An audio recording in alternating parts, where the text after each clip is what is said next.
মেয়েরা এখনো এই স্বাধীনতা ভোগ করতে পারেননি যে স্বাধীনতা আসলে আমাদের প্রাপ্য ছিল। বছর আগে রাত দখলের ডাক তুমি দিয়েছিলে এবং আবারও আজ 1 বছর পর রাত দখল, 1 বছরের চিত্রটা কতটা পাল্টেছে বলতে আমাদের স্কেল আমরা আলাদাভাবে দেখছি।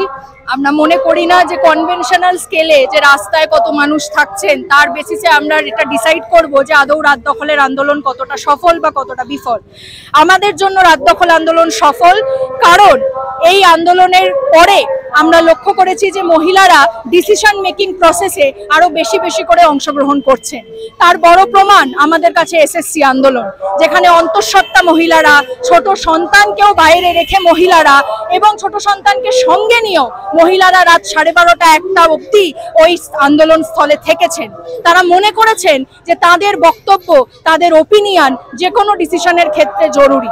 আমাদের এই 1 বছরে রাত দখল দিন বদলের তরফ থেকে আমরা নানান স্কুলে ক্লাস করানোর চেষ্টা করেছি, জেন্ডার স্টাডিজে ক্লাস করানোর। আমাদের দাবির মধ্যে যে শৌচালয়গুলি ছিল সেইগুলি নিয়ে আমরা ডেপুটেশন দিয়েছি এবং আমরা প্রত্যেকটা জায়গায় চেষ্টা করছি শ্রমজীবী মহিলাদের সঙ্গে কথা বলে তাদের দাবিগুলি একত্র করার। কারণ আমরা চাই না যে বছরের পর বছর যে রীতি চলেছে যে কনভেনশনাল জায়গায় শুধুমাত্র মধ্যবিত্ত মানুষদের বা ক্লাসে উপরে থাকা মানুষদের দাবি উঠে এসছে, সেই দাবিকে একমাত্র সঙ্গে নিয়ে আমরা চলতে চাই না।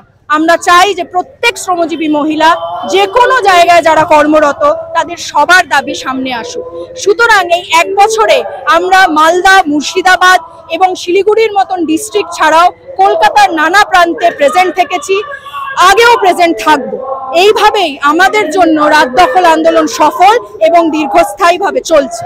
স্বাধীনতার মধ্যরাতে মেয়েদেরকে রাত দখল করতে হচ্ছে, ঠিক স্বাধীনতার মধ্যরাতে অবশ্যই করতে হচ্ছে, কারণ মেয়েরা এখনো এই স্বাধীনতা ভোগ করতে পারেননি যে স্বাধীনতা আসলে আমাদের প্রাপ্য ছিল। আজও নিরাপত্তার জন্য রাস্তায় নামতে হয়, আজও আরজিকর কাণ্ডের মতন কাণ্ড ঘটলেই একমাত্র সেটা মিডিয়াতে আসে, আজও এফআইআর লেখাতে গেলে থানার দরজা থেকে, দোরগোড়া থেকে মানুষকে ভাগিয়ে দেওয়া হয়। সেই জিনিসগুলোর বিরুদ্ধে আমরা সব সময় সরব থাকব। যতদিন না এই পিতৃতান্ত্রিক মানসিকতা নিপাত যাচ্ছে, যতদিন না রুট থেকে সেটাকে উপড়ে ফেলা হচ্ছে, ততদিন আমাদের আন্দোলন চলবেই। শাসক তো এই রাত দখলকে কার্যত অট্টহাসি এসে বলছেন যে এই আন্দোলনের ঝাঁজ কমে গেছে। এই আন্দোলনের ঝাঁজ তারা দেখছেন শুধুমাত্র রাস্তার মানুষকে নিয়ে। এই আন্দোলনের ঝাঁজ তারা এইভাবে দেখছেন না যে প্রত্যেক জায়গায় মহিলারা বাইরে এসেছেন।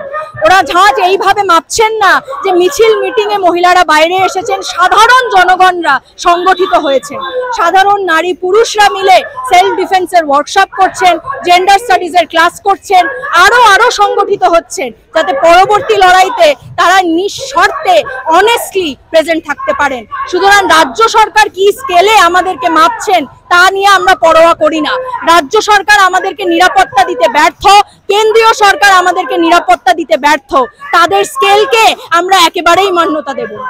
যদি আপনার এই রাত দখলকে কেন্দ্র করে একবার একটা অন্য প্রোফাইলে একটা বিতর্ক তৈরি হয়েছিল, এখনো পর্যন্ত শাসক দল এই দাবি করছেন যে আবারও রাত দখলের ডাক দিয়েছেন নিজের প্রোফাইল স্ট্রং করার জন্য। দেখুন, রাজ্য সরকার তো নানান ধরনের কথাই বলবেন।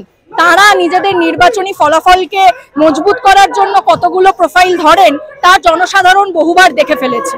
আমার কোন প্রোফাইলে কি আসলো বা কি আসলো না তা নিয়ে যদি তাদের ইনসিকিউরিটি বেশি থাকে এত বড় পার্টি হয়ে, তাহলে বুঝতে হবে যে আন্দোলন এবং সাধারণ জনগণের এই আন্দোলন সফল হচ্ছে। ভালো খবর দেখতে সাবস্ক্রাইব করুন বাংলা হান্টের ইউটিউব চ্যানেল।